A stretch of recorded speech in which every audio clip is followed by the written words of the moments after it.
Hello everyone, welcome back to teachers Adda by target अभी। और आज के इस वीडियो में बात करने वाली हूँ EMRS TGT and PGT computer science के एग्जाम पैटर्न एंड सिलेबस के बारे में। जितने भी कंप्यूटर साइंस के एस्पिरेंट हैं हमारे वहाँ पे, उन्होंने एग्जामिनेशन फॉर्म तो ज़रूर भर दिया होगा। तो आप लोगों को एग्जाम पैटर्न पता है?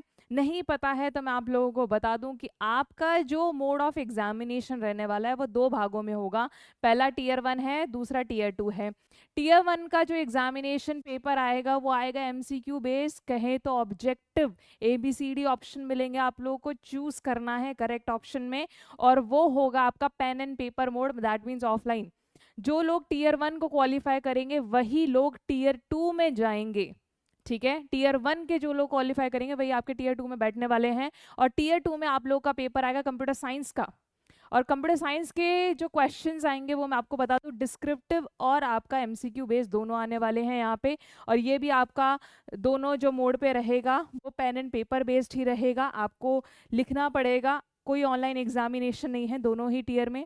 Medium of the question paper मैं आप लोगों को बता दूं कि जो आपका क्वेश्चन पेपर आएगा दोनों ही टीयर्स का बाईलिंगुअल होगा। बहुत सारे स्टूडेंट्स को डाउट है कि हिंदी में आएगा कि पेपर सिर्फ इंग्लिश में आएगा।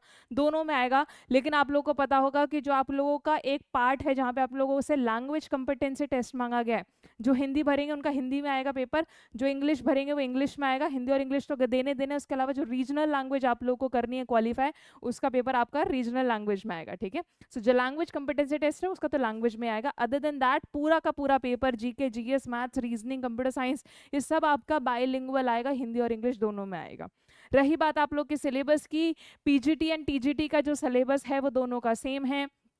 जो आप लोग का सिलेबस है वो बेस्ड है एनसीईआरटी पे। और एनसीईआरटी की जो किताबें हैं वो आपको फॉलो करनी है। 11th एंड 12th की एनसीईआरटी, 11th की आईपी, 11th की सीएस, 12th की आईपी एंड 12th की सीएस। और बेस्ड ऑन दीज बुक्स मैं आप लोग को सिलेबस बता देती हूँ। बहुत ही सिंपल सा सिलेबस है। आप लोग को कंप्यूटर सिस्टम एंड ऑर्गेनाइजेशन के बारे में पढ़ना है। आप लोग डिजिटल इलेक्ट्रॉनिक्स के नाम से पढ़ सकते हो, कंप्यूटर सिस्टम एंड आर्किटेक्चर के बारे में पढ़ सकते हो। इसमें वही सब चीज़ें आएंगी, बेसिक्स ऑफ कंप्यूटर आएगा, types of software, operating system का थोड़ा बहुत आप लोगों को जानना है, बूलियन लॉजिक, ट्रुथ टेबल के बारे में जानना है, नंबर सिस्टम और एनकोडिंग स्कीम्स के बारे में जानना है। इसके बाद में जो एक बहुत ही क्रिटिकल आप लोगों के से पूछा जाता है प्रोग्रामिंग, वो पूछ जाती है पाइथन एनसीईआरटी के आधार पे। तो पाइथन में आप लोग को सारी चीज़ें पढ़नी है, आपको बेसिक्स पाइथन पढ़ने हैं, क्या क्या कंट्रोल स्ट्रक्चर है जो उसके कोर पार्ट में आते हैं, स्ट्रिंग्स आते हैं, टपल्स आते हैं, डिक्शनरी आते हैं, वो सब आप लोग को पढ़ने हैं। अलग अलग पाइथन के मॉड्यूल्स है वो आप लोग को पढ़ने हैं। एरर्स वगैरह के बारे में भी आपको पाइथन के बारे में पढ़ना है। देन नेक्स्ट यूनिट जो आती है वो आती है सोसाइटी लॉ एंड एथिक्स। उसमें थोड़ा बहुत सोसाइटी के बारे में, डिजिटल फुटप्रिंट क्या है, आपके डेटा प्रोटेक्शन से रिलेटेड कौन से लॉ हैं, आईटी एक्ट आप लोगों को इसमें पढ़ना है, ई वेस्ट के बारे में पढ़ना है, cyber crime and cyber management के आप लोगों को पढ़ना है, साइबर सेफ्टी के बारे में आप लोग को इसके बारे में पढ़ना है। देन पाइथन में ही और बहुत सारे चैप्टर्स हैं। अगर आप एनसीईआरटी को देखेंगे तो आपको अलग अलग चैप्टर्स मिलेंगे। तो कोर पाइथन तो हम लोगों ने पढ़ ली, उसके बाद में एडवांस प्रोग्रामिंग, एडवांस पाइथनिंग पढ़नी है, जिसमें फंक्शंस के बारे में पढ़ना है, बिल्ट इन्स कौन से हैं, फाइल हैंडलिंग, अलग अलग तरीके की फाइल्स के साथ में डील किया जाता है। टेक्स्ट फाइल्स होती हैं, बाइनरी फाइल होती है, सीएसवी फाइल होती है। पाइथन और एसक्यूएल की जो कनेक्टिविटी है उसके बारे में आप लोग को पढ़ना है कि कैसे आपकी कनेक्टिविटी होगी। अदर देन दैट अगर मैं बात करूं और आपके कोर सब्जेक्ट्स के बारे में, तो कंप्यूटर नेटवर्क हर एक एग्जाम में आता है, वो यहाँ पे भी आप लोगों से पूछा जाएगा। कैसे आपका नेटवर्क इवॉल्व हुआ, डेटा कम्युनिकेशन के बारे में, नेटवर्क डिवाइसेस के बारे में, हब स्विच राउटर्स के बारे में पढ़ना है आप लोग को। उसके बाद नेटवर्क के types, LAN, MAN, PAN, CAN. Then आपको टोपोलॉजीज के बारे में पढ़ना है, वे बस topology, ring topology.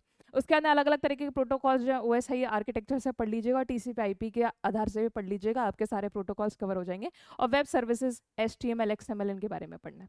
Then comes the very very important topic और very important chapter, that is your database management in SQL. तो डेटाबेस के बारे में पढ़ना है। डेटाबेस में आपको रिलेशनल डेटाबेस के बारे में पढ़ना है। एसक्यूएल जब पढ़ते हो तो अलग अलग कैटेगरी ऑफ लैंग्वेज होती है, डीडीएल होता है, डीएमएल होता है, तो उन सब के बारे में आपको पढ़ना है। जॉइंस और एग्रीगेट फंक्शंस, काउंट, सम, इन सब के बारे में आपको पढ़ना है। ग्रुप बाय, हैविंग क्लॉज, इनके बारे में क्या बातें हो सकती है उनके बारे में आपको पढ़ना है। पाइथन और एसक्यूएल का जो भी कनेक्टिविटी है, जो भी इंटरफेस है डेटाबेस का, उसके बारे में आपको पढ़ना है। Then one of another unit is your emerging take.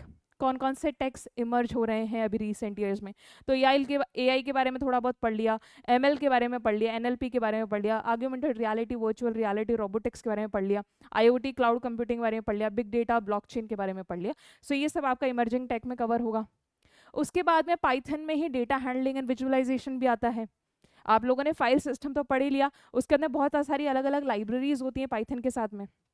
उन लाइब्रेरीज को कैसे इंपोर्ट करना है, कैसे उसके फंक्शंस एंड फीचर्स को आप लोग यूज़ कर सकते हैं। उसमें सीरीज एंड डेटा फ्रेम्स आता है। जब आप लोग पैंडास के बारे में बात करते हैं, प्लॉटिंग के लिए मैटप्लॉटलिब है, वो आप लोग को पढ़ना है।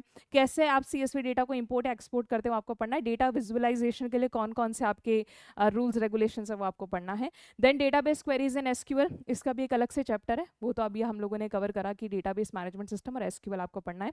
Last but not the least societal impact के बारे में पढ़ना है, जिसमें आपके साइबर लॉस, प्लेजरिज्म और इंक्रिप्शन और कॉपीराइट और इन सब के बारे में, साइबर बुलिंग और वो सब आपको पढ़ना है यहाँ पे। सो मोरल लेस ये आपके सिलेबस का जस्ट है, ये आपको फॉलो करवाता है NCERTs को। और अगर आप चाहते हैं कि ये सारा जो स्टडी मटेरियल है ये आप लोग को मिल जाए और ये आपको मिले EMRS एग्जामिनेशन के प्रीवियस ईयर पेपर की अप्रोच से और जैसा एक्सपेक्टेड पेपर आएगा उसकी अप्रोच से, तो उसके लिए आप हमारे प्लान को ज्वाइन कर सकते हैं। टारगेट अभी मोबाइल एप्लीकेशन आपके लिए EMRS TGT प्लस PGT का कोर्स ऑफर कर रहा है। इस कोर्स में आपकी दोनों ही टीयर की तैयारी होने वाली है, Tier 1 प्लस Tier 2। और मैं आप लोगों को बता दूं कि नवरात्रि के शुभ अवसर पर, क्योंकि फेस्टिविटीज का माहौल है, नवरात्रि के शुभ अवसर पर हमारी एक ग्रैंड सेल चल रही है, जिसमें हमारे जितने भी कोर्सेज हैं, यहाँ पे मैं बात करूँ specially TGT and PGT computer science के ऊपर 80% से ज़्यादा आपको ऑफ मिलने वाला है। और ये जो सेल है वो मैं आपको बता दूं 30 सितंबर 2025 से 2 अक्टूबर 2025 तक रहने वाली है। इसके बाद ये सेल एक्सटेंड नहीं होगी। तो जितने भी लोगों को कंप्यूटर साइंस के हमारे जो अभ्यर्थी हैं जो भर रहे हैं हमारा इसका फॉर्म और कर रहे हैं उसकी तैयारी, उनके लिए बहुत ही खास मौका है हमारे बैच के साथ में ज्वाइन करने का, क्योंकि मेरे पास न्यूमरस क्वेरीज आ रही कि मैम बैच के प्राइजेस प्लीज लो कर दीजिए। तो हियर इज द सेल। इसका पार्ट आपको बनना है तो आपको टारगेट अभी की मोबाइल एप्लीकेशन को डाउनलोड करना पड़ेगा, स्टोर सेक्शन में जाइए और वहाँ पे फाइंड आउट कीजिए अपना खुद का बैच। एंड मैं आप लोगों से मिलती हूँ फिर नेक्स्ट वीडियो में। और अगर आपको ये वीडियो पसंद आया होगा तो ज़रूर लाइक कीजिएगा और कमेंट करिएगा अगर आपके इसके अलावा कोई अभी और क्वेरीज हो तो। Thank you so much, take care.